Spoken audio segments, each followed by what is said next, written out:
مجھے اپنے دل میں یاد کرتا ہے، میں بھی اسے اپنے دل میں یاد کرتا ہوں۔ جب میرا بندہ کسی محفل میں میرا ذکر کرتا ہے، میں اس سے کہیں بہتر محفل میں اس کا ذکر کرتا ہوں۔ اللہ کی محفل تو ملائکہ اعلیٰ کی ہے، ملائکہ مقربین کی ہے۔ بہرحال اللہ کو تم اپنے دل میں مستحضر رکھو، اللہ تعالیٰ تمہیں بھی یاد رکھے گا۔ دوبارہ فرمایا احفظ اللہ تجدہ امامک تجاہک، اللہ کو یاد رکھو تو اپنے سامنے موجود پاؤ گے۔ جب چاہو دعا کرو تو احفظ اللہ تجدہ امامک یا تجاہک، اپنے سامنے موجود پاؤ گے۔ اذا سألت فاسأل اللہ، اب آ گیا وہ مرکزی مضمون۔ دیکھو جب مانگو اللہ سے مانگو، غیر اللہ کے سامنے ہاتھ دراز کرو ہی مت۔ ایک حدیث میں آتا، یعنی حرام نہیں ہے، دنیاوی قواعد اصول قوانین کے تحت کسی سے مدد چاہنا، کوئی سوال کرنا حرام نہیں ہے۔ آپ سوال کریں، مدد لیں، اسی پر دنیا قائم ہے، ایک دوسرے کے ساتھ تعاون کے ساتھ۔ لیکن اونچا مقام کیا ہے؟ کسی سے سوال مت کرو سوائے اللہ، یہاں تک کہ جوتے باندھنے کا تسمہ تمہیں درکار ہے تو بھی کسی سے مت مانگو، اللہ سے مانگو۔ کیا پتہ اللہ کس کے دل میں ڈال دے اور وہ آ کے تمہیں تسمہ پیش کر دے۔ ہوتا ہے ایسا، بس اوقات ہوتا ہے۔ جو اللہ کے ساتھ لو لگا کر رکھنے والے ہیں ان کے تو ایسے واقعات ہوتے ہیں کہ دل میں ایک بات آئی اور اس کے بعد وہی بات جو ہے وہ کوئی شخص آ گیا اور اس نے وہ بات پوری کر دی۔ کیونکہ لوگوں کے دل جو ہے وہ تو اللہ کے دو انگلیوں کے مابین عزت چاہتا پھر دیتا ہے۔ کیا پتہ اللہ کسی فرشتے کو انسانی شکل میں بھیج دے، آتا ہے فرشتہ، آتا ہے انسانی شکل میں، آتا ہے آپ کی تکلیف کو رفع کر دے، آپ کی ضرورت کو پورا کر دے۔ اسی سے مانگو، کسی اور سے مانگو۔ یہ ہے توحید کا لب لباب۔ یوں سمجھیے اسلام کی جڑ کیا ہے؟ ایمان۔ اسلام کا جو خارجی نظام عمل ہے، انفرادی اعمال ہو، اجتماعی ہو، ان سب کی روح رواں کیا ہے؟ ایمان۔ ٹھیک، ایک بات ہو گئی۔ ایمان کا خلاصہ لب لباب کیا ہے؟ ایمان باللہ۔ ویسے ایمان بالآخرہ بھی ہے، ایمان بالملائکہ ہے، ایمان بالانبیاء ہے، ایمان بالرسل ہے، ایمان بالکتب ہے، ایمان بالقدر ہے، لیکن اصل ایمان، اسی لیے ایمان مجمل میں آپ کو معلوم ہے کسی اور چیز کا ذکر نہیں۔ آمنت باللہ کما ہوا باسمائہ وصفاتہ وقبلت جمیع احکامہ اقرار باللسان وتصدیق بالقلب۔ یہ ایمان مجمل ہے، اجمالی طور پر ایمان اس کا نام ہے۔ ہاں مفصل تفصیلی طور پر آمنت باللہ وملائکتہ وکتبہ ورسلہ والیوم الآخر والقدر خیرہ وشرہ من اللہ تعالی۔ تو اسلام کی جڑ ایمان، اور اسلام کا سارا جو نظام عمل ہے، چاہے انفرادی اعمال ہو چاہے اجتماعی، ان سب کی روح رواں ایمان، اور ایمان کا خلاصہ ایمان باللہ۔ اور ایمان باللہ کا اصل حاصل وہ ہے جو اس حدیث میں آ رہا، اس کے دو ہیں تقاضے، عبادت صرف اسی کی، استعانت صرف اسی سے۔ اس لیے میں نے سورہ فاتحہ کا تذکرہ شروع میں کیا۔ یہ عبادت کا جوہر ہے، عبادت کا جو ہے یہ ایمان کا حاصل، عبادت صرف اس کی ہے اور استعانت صرف اس سے۔ استعانت ہی میں سوال بھی آ گیا، یہ بھی مدد ہے۔ آپ کسی سے کچھ مدد مالی چاہ رہے ہیں یا کوئی اور مدد چاہتے ہیں، کسی کام میں مدد چاہتے ہیں، جیسے میں نے کہا تھا کہ سفارش کرانا چاہتے ہیں، بھی مدد ہے۔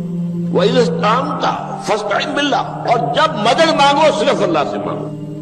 اور وہ سارے الفاظ یاد کر لیے، استدعاء، استعانت، استغاثہ۔ یہ جو غوث اعظم سے استغاثہ کیا جاتا ہے یہ تو شرک ہے۔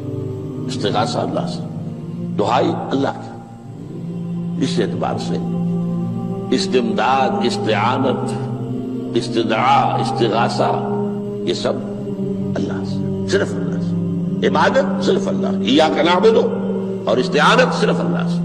مانگو صرف اللہ سے، جب مدد طلب کرو صرف اللہ سے، اور جان لو اگر تمام لوگ جمع ہو کر تمہیں کوئی فائدہ پہنچانا چاہے نہیں پہنچا سکتے، الا بشیء قد کتب اللہ لک وان اجتمعوا علی ان یضروک بشیء لم یضروک الا بشیء قد کتب اللہ علیک، اگر سب مل کر چاہے تمہیں کوئی نقصان پہنچا دے نہیں پہنچا سکتے مگر وہی کچھ جو اللہ نے تمہارے لیے لکھ دیا۔ اب بتائیے خوف کی جڑ کٹ جائے گی کہ نہیں؟ یہ جو ایمان جو ہے یہ خوف اور حزن دونوں سے نجات دلانے والی بات ہے۔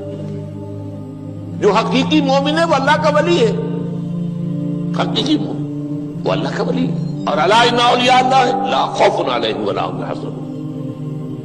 یہ اولیاء اللہ کو علیحدہ مخلوق نہیں ہے، کوئی ان کے سر پہ سینگ نہیں ہوتے، انسان ہی ہوتے ہیں، لیکن حقیقی معنی میں مومن ان اعتبارات سے جو آج ہم پڑھ رہے ہیں، ایمان اس درجے کا پہنچ گیا تو اللہ کا ولی ہے۔ ان لوگوں کے لیے خوف کس بات کا ہوگا؟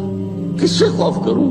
اس کے ہاتھ میں کچھ ہے ہی نہیں، اور اگر کچھ اللہ نے میرے لیے لکھ دیا وہ آ کر رہے گا، چاہے میں لاکھ گڑ گڑاؤں اور اس کے سامنے کہ مجھے چھوڑ دے، اگر اللہ نے لکھا وہ آیا وہ تو آئے گا، تو کاہے کو اس کے سامنے گڑ گڑانا، کاہے کو جبرسائی کرنا اس کے سامنے، اور کسی کے ہاتھ میں کچھ ہے ہی نہیں، میرا خیر ہے ہی نہیں، کاہے کو خوشامد کرو اس کی۔ اور سنیے،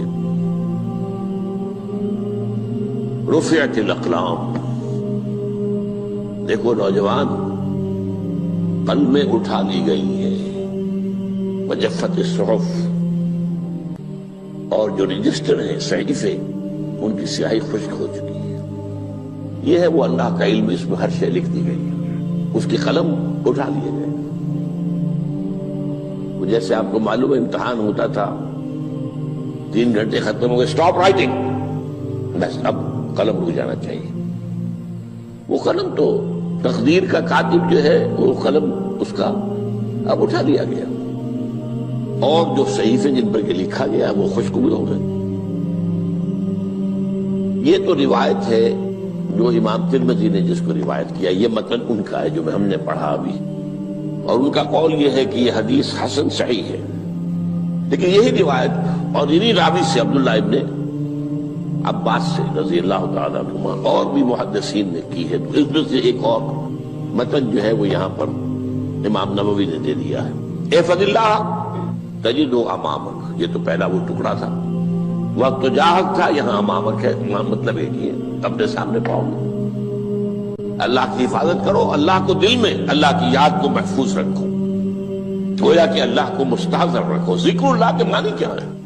استحضار اللہ فی القلب، یہ ذکر اللہ ہے۔ جنہیں ہم ذکر سمجھ بیٹھے ہیں وہ ذکر کے ذریعے اقیم الصلاۃ لذکری، نماز قائم کرو میری یاد کے لیے، نماز ذریعہ ہے یاد کا۔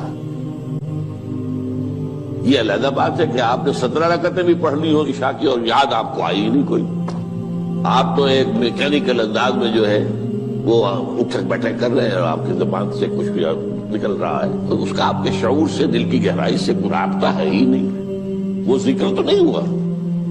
ہاں نماز فرض تھی وہ ادا ہو گئی، آپ کی فرض ادا ہو گئی۔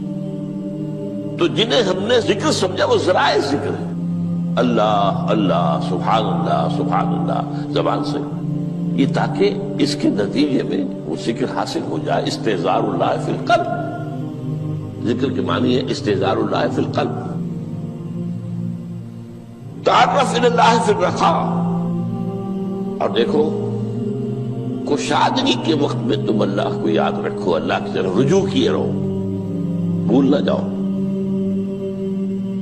وہ نہ ہو جو کبھی کہا تھا، بہادر شاہ ظفر کے اشعار میں سے بہت زور کا شعر ہے، ظفر آدمی اس کو نہ جانیے چاہے کتنا ہی ہو فام زکا، جسے عیش میں یاد خدا نہ رہی، جسے تیش میں خوف خدا نہ رہا۔ وہ ہے کشادگی کی حالت میں، جبکہ تمہارے لیے کشادگی ہے، اللہ کی طرف رجوع کیے رکھو۔ یعرف کا فی الشدہ، تو اللہ اپنی توجہ تم پر رکھے گا شدت کے وقت میں، جب تمہیں کوئی تکلیف ہے اس تکلیف کو تم پر آسان کر دے گا۔ تکلیف تو آنی ہے، جو لکھی ہوئی ہے وہ تو آئے گی، لیکن یہ کہ اللہ تعالیٰ اس کی شدت کو، ایک ہی چیز ہے جس کو ایک انسان بہت شدت کے ساتھ محسوس کر رہا ہے، دوسرا آدمی اتنا نہیں محسوس کر رہا ہے، احساس کا معاملہ ہوگا نا۔ وہ تو اصل میں اگر انسان کی نرز کٹی ہوئی ہے تو احساس ہوگا ہی نہیں، سر سے نہیں ہوگا۔ تو اس اعتبار سے اللہ تعالیٰ تمہارے لیے وہ شدت کی کمی کر دے گا۔ وَاعْلَمْ أَنَّمَا أَخْطَأَكَ لَمْ يَكُنْ لِيُصِيبَكَ، اور جان لو جو چیز تم سے چھوٹ گئی ہے، رہ گئی ہے، وہ ہرگز تمہیں ملنے والی نہیں تھی۔ اب آپ نے کسی ملازمت کے لیے درخواست دی ہے، درخواستیں مانگی گئی ہیں، اپنی سی محنت کر لی، نہیں ملی ملازمت، اب آپ بیٹھے ہوئے افسوس میں، رنج میں، غم میں، فلاں نے یہ کر دیا، فلاں نے یہ کر دیا، وہ فلاں جو ہے بڑی تکڑی سفارش لے آیا تھا، فلاں نے رشوت دے دی۔ چھوڑو میاں اس کو، وہ تمہارے لیے نہیں تھی۔ کاہے کو اپنے ذہن کے اندر یہ کھچڑی پکا رہے ہو بیٹھے ہوئے؟ خواہ آپ شاید سوء ظن میں بھی مبتلا ہو رہے ہو، کسی نے نہ رشوت دی اور آپ سمجھتے ہو کہ رشوت دی ہے اس نے۔ یہ ساری چیزیں جو ساری سیئات، ان کی جڑ کٹ جائے گی۔ وَعْلَمْ أَنَّمَا أَخْطَأَكَ لَمْ يَكُنْ لِيُصِيبَكَ وَمَا أَصَابَكَ، جو چیز تم پر آ گئی، لَمْ يَكُنْ لِيُخْطِئَكَ، ہو ہی نہیں سکتا تھا کہ وہ تم پر نہ آ۔ یہ کر لیتا تو ہو جاتا، شاید یہ کر لیتا، میں نے ٹیکا پہلے لگوا دیا ہوتا تو یہ بات نہ ہوتی۔ بھائی وہ جو ہونا تھا وہ ہونا تھا۔ اب یہ وہ چیز ہے جس سے انسان میں کیفیت پیدا ہوتی، تسلیم و رضا۔ ہم بھی تسلیم کی خو ڈالیں گے، بے نیازی تیری عادت ہی صحیح، اے اللہ جو تو نے چاہا مجھے قبول ہے۔ اسی لیے میں نے آپ کو آیتیں سنائی سورہ تغابن کی، ما اصاب من مصیبت الا باذن اللہ، کوئی مصیبت نہیں آتی مگر اللہ کے اذن سے۔ وَمَن یؤمن باللہ یہدی قلبہ، جو اللہ پر ایمان رکھتا ہو اللہ اس کے دل کو ہدایت دے دیتا ہے۔ ہدایت کس بات کی؟ تسلیم و رضا۔ سر دوستاں سلامت کہ تو خنجر آزمائی، نہ شبد نصیب دشمن کے شبد ہلاکت دیگت۔ اے اللہ تیری طرف سے ہے، مجھے قبول ہے، اور بظاہر مجھے تکلیف ہو رہی ہے لیکن یقیناً اس میں میرا کوئی خیر ہے۔ بیدک الخیر، تیرے ہاتھ میں تو خیر ہی خیر ہے، جو بھی تیری طرف سے آئے۔ سر تسلیم خم ہے جو مزاج یاد میں، اور یہ مضمون جو ہے زیادہ بڑے پیمانے پر سورہ حدید میں آیا ہے۔ ما اصاب من مصیبت فی الارض ولا فی انفسکم الا فی کتاب من قبل ان نبرأھا، کوئی مصیبت نہیں آتی نہ تمہاری جانوں میں نہ زمین میں، زمین میں زلزلہ آ جانا، سیلاب آ جانا، کچھ اور زمین کا دھنس جانا، یا یہ ہے کہ تمہاری جانوں میں کوئی بخار ہو گیا، کوئی اور تکلیف ہو گئی، اچانک معلوم ہوا کہ انسان کو کینسر ہے اور کینسر بھی اب 3rd سٹیج کو پہنچ چکا ہے، لیکن جو بھی آیا ہے وہ اللہ کے علم کی کتاب میں پہلے سے لکھا ہوا ہے۔ فی کتاب من قبل ان نبرأھا، یہ کتاب میں درج ہے اس سے پہلے کہ ہم اسے ظاہر کریں۔ اس کا نتیجہ کیا نکلنا چاہیے؟ لیکن لا تأسوا علی ما فاتکم ولا تفرحوا بما آتاکم، افسوس نہ کیا کرو جو تم سے جاتا رہے، چھوٹ جائے، کوئی عزیز فوت ہو گیا، کوئی موقع ہاتھ سے نکل گیا، ارے بھائی میں چوک گیا، بڑا موقع تھا، اب اس پر افسوس کر رہے ہیں۔ نہیں، جو چیز لیکن لا تأسوا علی ما فاتک ولا تفرحوا بما آتاک، جو اللہ تمہیں دے دے اس پر اتراؤ مت۔ وما اصابک لم یکن لیخطئک واعلم ان النصر مع الصبر، اور جان لو اللہ کی مدد صبر کے ساتھ آتی ہے، جو آئے اس کی طرف سے جھیلو، زبان پر کلمہ شکوہ اور شکایت نہ آئے، اللہ سے شکایت نہ آئے، تسلیم و رضا، جو تیری رضا ہے۔ تیری صحت ہمیں منظور ہے لیکن اس کو، مولانا محمد علی جوہر ایک مرتبہ جیل میں گئے، ایک بیٹی بیمار ہوئی، فوت ہو گئی،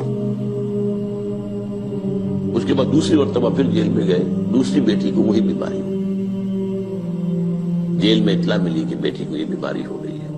تو خط لکھا ہے اشعار کی شکل میں، کا آخری شعر یہ ہے: تیری صحت ہمیں منظور ہے لیکن اس کو نہیں منظور تو پھر ہم کو بھی منظور۔ ہم تو چاہتے ہیں میں بیٹی کے تجھے شفا ہو جائے، اسے منظور نہیں تو پھر ہمیں بتا۔ وَاعْلَمْ أَنَّ النَّصْرَ مَعَ الصَّبْرِ وَأَنَّ الْفَرَجَ مَعَ الْكَرْبِ۔ فرج، فراخی، کھل جانا کسی چیز کا، یہ ہے کرب کے ساتھ، تکلیف کے ساتھ، تکلیف ہوتی ہے ساتھ۔ اللہ نے قانون بنایا ہے دنیا کا۔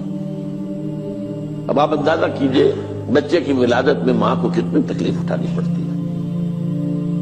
آج کل تو فیشن ہو گیا ہے، سیدھے سیدھے جاؤ، آپریشن کراؤ، تکلیف سے بچ جاؤ، لیکن یہ ہے کہ یہ بھی آپ کے علم میں ہوگا، وہ ساری تکلیف جیسے ہی بچے کو لا کر ماں کے برابر لٹایا ہے، ساری تکلیف ختم، پھر جو راحت میسر آتی ہے۔ ان الفرج مع الکرب وان مع العسر یسرا، اسی لیے میں نے وہ آیتیں بھی پڑھی تھی، ان مع العسر یسرا ان مع العسر یسرا۔ اس دنیا میں یہ اللہ نے نظام بنایا ہے، سختیاں جھیلنی ہی ہوں گی۔ لقد خلقنا الانسان فی کبد، ہم نے انسان کو پیدا کیا مشقت کے اندر، مشقت تو کرنی پڑے گی۔ کسی کی جسمانی مشقت زیادہ، کسی کی ذہنی مشقت زیادہ، مشقت سے چارہ کسی کو نہیں۔ تو یہ ہے ان مع العسر یسرا ان مع العسر یسرا۔ بارک اللہ لی ولکم فی القرآن العظیم ونفعنی وإیاکم بالآیات